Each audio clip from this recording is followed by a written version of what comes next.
25만 년. 이 어마어마한 인류 문명의 전체 이야기를 단 몇 분 안에 그려본다는 게 과연 가능할까요? 오늘은 한번 그 도전을 해보려고 합니다.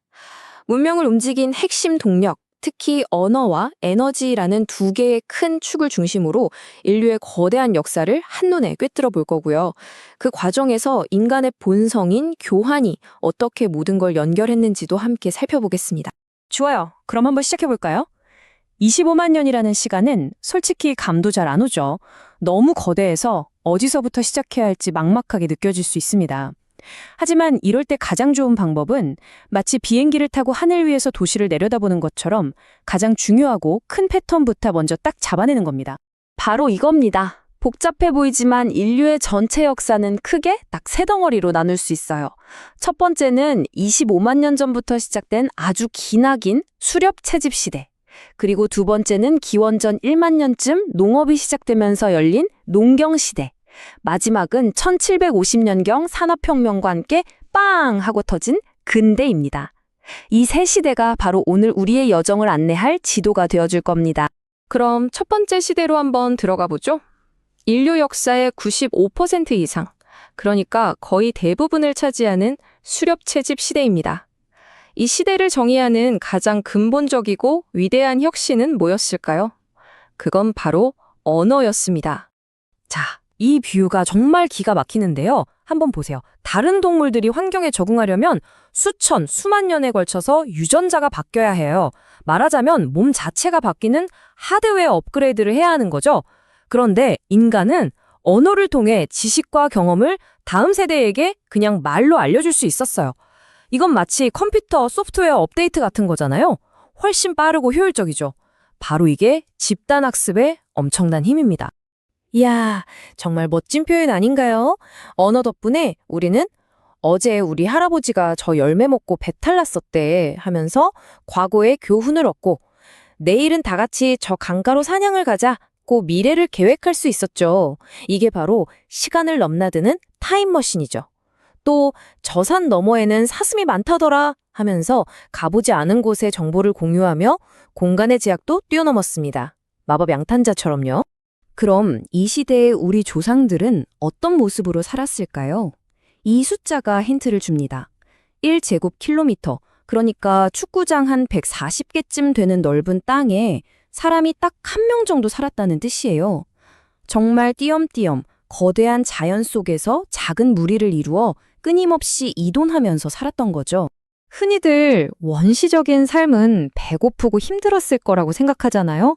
그런데 사실은 좀 다를 수 있다는 거예요. 연구에 따르면 수렵 채집인들은 하루 평균 서너 시간만 일해도 충분한 영양을 섭취했고요. 계속 옮겨 다녔기 때문에 쓰레기나 가축에서 비롯되는 전염병의 위협도 훨씬 적었습니다. 어쩌면 초기 농부들보다 더 건강했을지도 모른다는 거죠. 그리고 바로 이 시기부터 인류의 또 다른 본성이 아주 강력하게 드러납니다. 바로 교환이에요. 인류학자 레비스트로스는 인간의 본질을 아예 교환하는 존재라고 정의했거든요. 우리는 정보를 교환하며 사회를 만들고 다른 집단과 혼인을 통해 유전적 다양성을 확보하고 물건을 교환하면서 경제를 만들어냈습니다. 이 교환이라는 본능은 수렵 채집 시대에 싹 터서 이후 문명을 관통하는 핵심 동력이 됩니다. 자, 이제 두 번째 시대로 넘어가 보겠습니다. 약 1만 년 전, 인류는 단순히 식량을 얻는 새로운 방법을 찾은 게 아니었습니다. 이건 그보다 훨씬 근본적인 에너지를 포획하는 혁명적인 방식을 발명해낸 거였어요. 바로 농업입니다. 핵심적인 패러다임의 전환이 바로 여기에 있습니다. 인류는 더 이상 자연이 주는 만큼만 얻어먹는 수동적인 존재가 아니었어요. 농업을 통해서 역사상 처음으로 에너지를 직접 생산하고 또 저장하는 능동적인 존재가 된 겁니다. 이 근본적인 변화가 인류를 한 곳에 정착시키고 인구 성장을 가능하게 한 진짜 엔진이었죠. 하지만 모든 것에는 대가가 따랐습니다. 정착 생활은 더 많은 인구를 부양할 수 있게 했지만 한 곳에 모여 살면서 생긴 쓰레기와 가축들 때문에 이전에는 없던 끔찍한 전염병이 창궐하기 시작했고요. 또 먹고 남는 잉여 생산물이 생기면서 부의 불평등과 사회 계층이라는 게 만들어졌죠. 농업이 가져온 변화를 숫자로 한번 확인해 볼까요? 수렵 채집 시대가 끝날 무렵 수십만 명에 불과했던 인류는 농경 시대가 시작될 즈음 약 600만 명으로 늘어났습니다. 엄청난 변화이기는 하지만 사실 이건 앞으로 다가올 폭발적인 증가에 비하면 아직 서막에 불과했습니다. 이제 마지막 세 번째 시대, 우리가 살고 있는 바로 이 근대로 이동해 보겠습니다.